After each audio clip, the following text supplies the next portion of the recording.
college football analyst. Brad, I hope you're doing well. Welcome into the game in Tuscaloosa. Well, thank you, Ryan. I was going to say it's a big week. It's Tennessee week, but I guess that's not true anymore like it was when I was in school. Yeah, but it's lost a little bit of luster, but it's still, I think, one of the best rivalries in college football, even though that it's 10 in a row and Alabama's going for well, yeah, but it's still special. I mean, to whatever extent the hammer and the nail have a rivalry, I guess it's a rivalry, but that's what it's become. Which look, if you're on the Tennessee side, you'd say that's a shame. If you're on the Alabama side, whatever. You're not Sure. you're not losing any sleep over punishing Tennessee every year. No, and I think that's pretty much the point because Tennessee, for a long time, we were talking about it prior to your rival. You're looking at Jason Witten running all over Alabama and all the Clausens and all the Mannings, and Alabama had a streak of a lot of games to Tennessee. But let me ask you from a Tennessee, just sort of judging that program, how has this program fallen on such hard times? I mean, they're not supposed to be this bad. No, that's a great question because, end of, 2015, they were playing really well down the stretch. And I guess that was the year that they took Alabama to the wire in Tuscaloosa. And, the way they finished that season, of course, with so many guys coming back, everybody felt like, hey, this team is the favorite to win the East and, should be a top 10 team. And I don't think that those expectations were unfair. I think all that stuff was true and that Tennessee should have been that type of team. Now, certainly injuries played a big part of it last year. They definitely had more than their fair share of those, but I don't think they responded very well to the adversity, and they should have been better than they were in the win column. And obviously, losing a lot of talent from last year's team, you thought, okay, maybe there's a chance that with the pressure off now, they could respond this year. But clearly they haven't done that. They've gotten worse. And, I think the credit that people will give Butch Jones is that he came into a bad situation, and through recruiting, he built it back up to a point where Tennessee was respectable again, and they were a top 20, if not top 15 program in talent. Now, the issue is at some point your talent has to perform up to its level, and that's the question, is how often has Tennessee done that, since he started to get good players? And the answer is not very often. And then, even right now, I mean, they're not playing anywhere close to their talent level. And you could say that, okay, they don't have a quarterback, but there's a lot more to it than that. And I think that's where you just start to wonder, okay, is Butch Jones the guy to take them to the next level? And, look, for all that's changed in college football, and as much as you might say, okay, it's more difficult than it was in the 90s for Tennessee to be a national power, that doesn't change the fact that the SEC East has been down for several years, and Tennessee had a chance to take advantage of that, regain some footing, and they failed to do it. And I think it's a fair question to ask, can Butch Jones get them the next step? And if he can't, I think they're about to have to make that decision as to whether to try to find someone else who can do a better job of it. Hey, Brad, as you're looking at it and you're crunching numbers, notice today Alabama was notice on Sunday, we've been talking about it today, but 34-point favorite according to the experts in the desert. You think that number's fair for Alabama to be a 34-point favorite against Tennessee? I do just because of the emotional part of this. I mean, first of all, because it's a rivalry.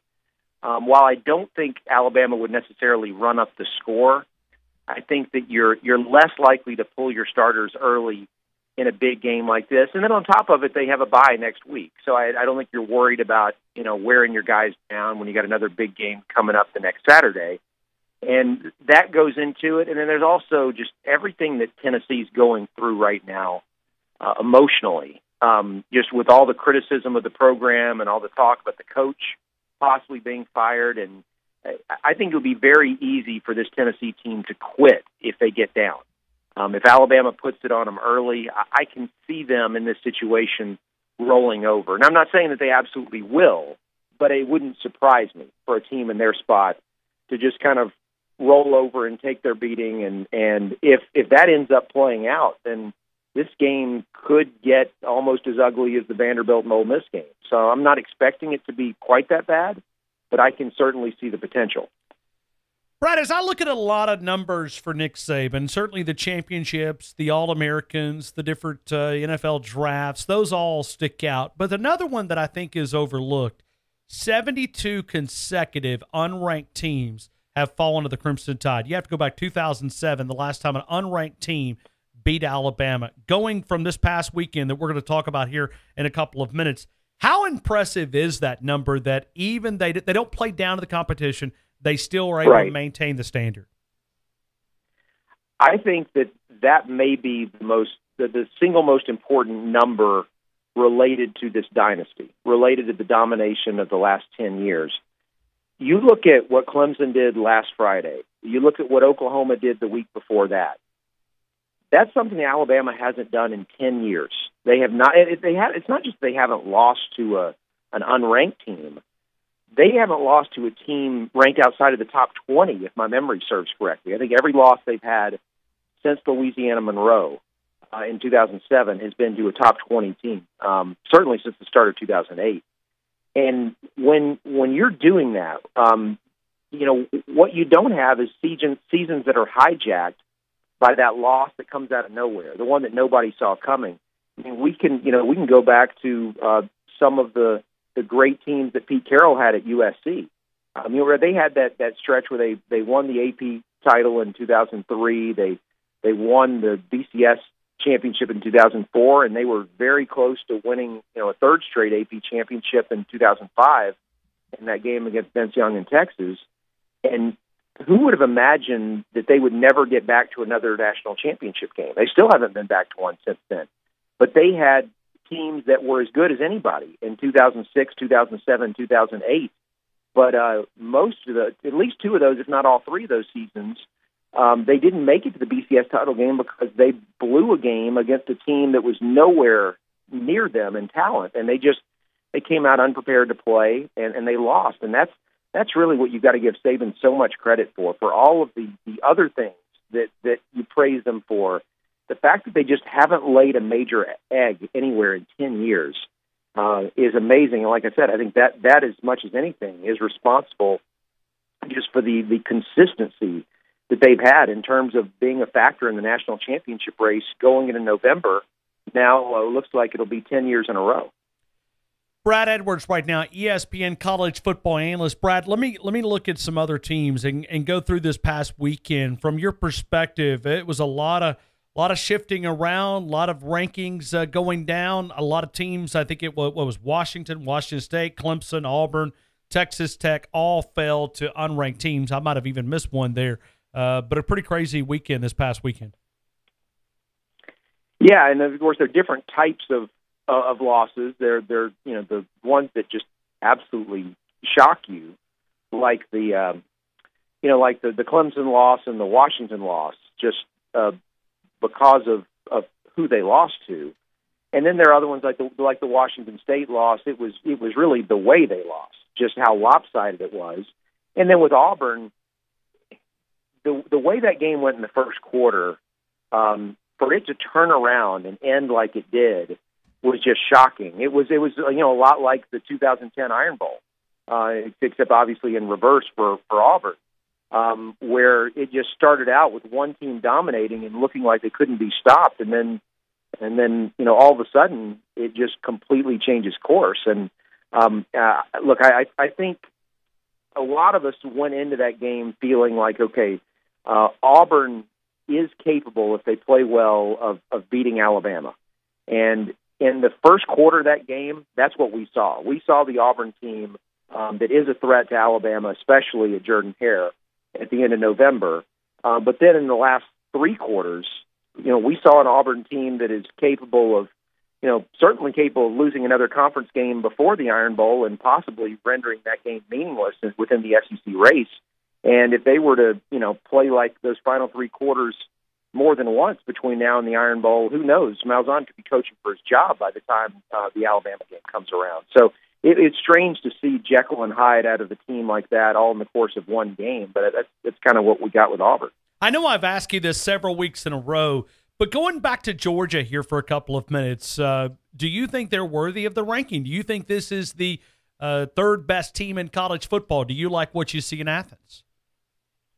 I do. Yeah, I think when you look at their defense and the way they played really up until last weekend, the first half was certainly forgettable for them against Missouri, but they settled down in the second half and played much more like what we would have expected. And then their offense, while look, you can question, I think it's very fair to question, what will it look like when they get against a team that's physically capable of slowing down their running game? What will happen to them at that point? You could ask the same thing about Alabama, though. I mean, that's something that I know you've talked about at great length, because that's what happened in the playoff last year. But I think we're still wondering that about Georgia. I mean, I look at the last few weeks and the competition they faced, and when they do throw, and of course the running game is rolling, and that contributes to this, but when they do throw, most of the time the receivers are wide open. I mean, Fromm is throwing to guys that most of us couldn't miss. They're so open. And so I think that's a question that still has to be answered, is when the running game isn't going and the windows get tighter to throw into, will he be able to make those throws? But for now, based on the fact that they won at Notre Dame, and then essentially the way that they've dominated the teams that aren't close to them in talent, it's exactly what you would expect a really good team to do. And so it's really tough to poke holes in Georgia. And I think they absolutely deserve to be ranked where they are, and you could make a good argument for them being number 2 at this point. From a local perspective, we're hearing a lot, and you're seeing a lot from Damien Harris. Do you think the national eye is getting what we appreciate from Damien Harris from a national perspective? I don't think a lot of people nationally are really dialed into him yet. I don't think a lot of people nationally have watched much of Alabama outside of the Florida State game, because so many of these games have basically felt like they were over at halftime. And so until Alabama plays another game against a ranked team where people really want to tune in and stay tuned in. See, what it is, I mean, you probably know this from the Alabama side of it. When you're watching, say, Clemson or Ohio State or whatever like that play, you might watch the game for a few minutes, but as soon as you sense that the opponent is overmatched and that there's not going to be an upset, you have a tendency to kind of find something else to watch. And that's really what you're interested in. Are they going to lose? And that's what the rest of the country is doing with Alabama.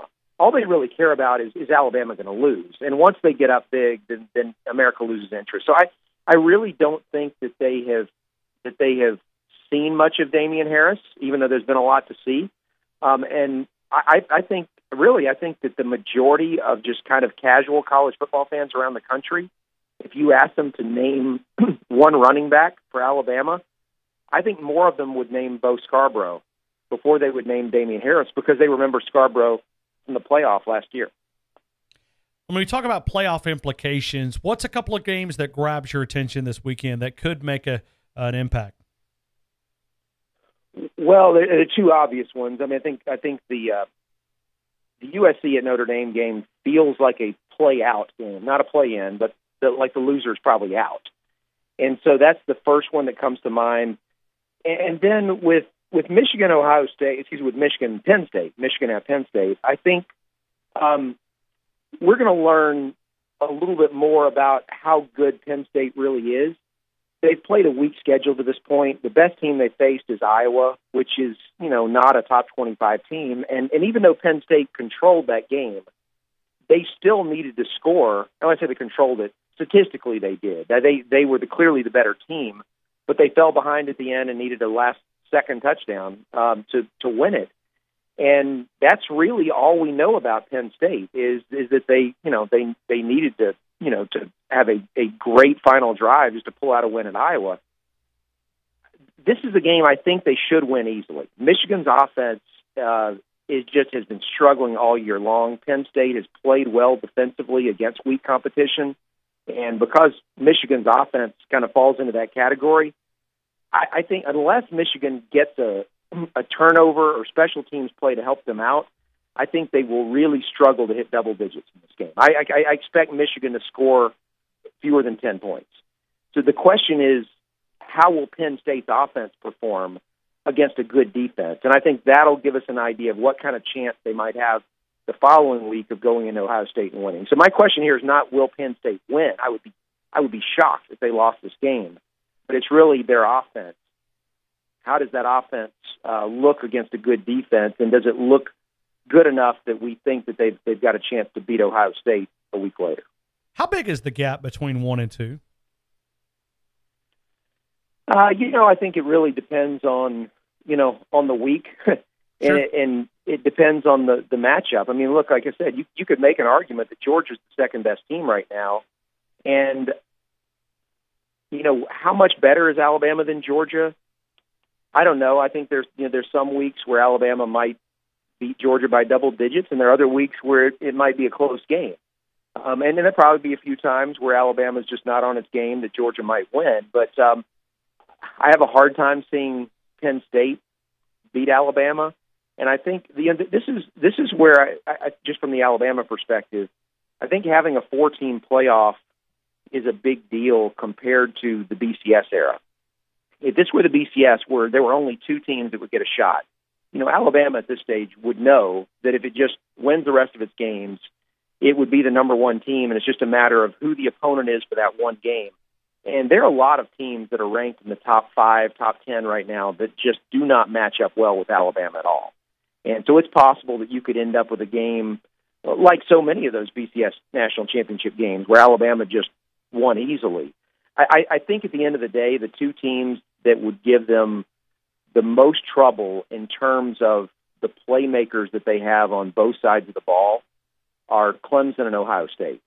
And I still think there's a chance that both of those teams could end up in a 4-team playoff. So as much as it might look like there's a gap right now, I don't think that the actual talent gap between Alabama and the second and third best teams in the country is all that big to the point where if those teams get into the playoff, that I don't think it's by any stretch automatic that Alabama wins the national championship.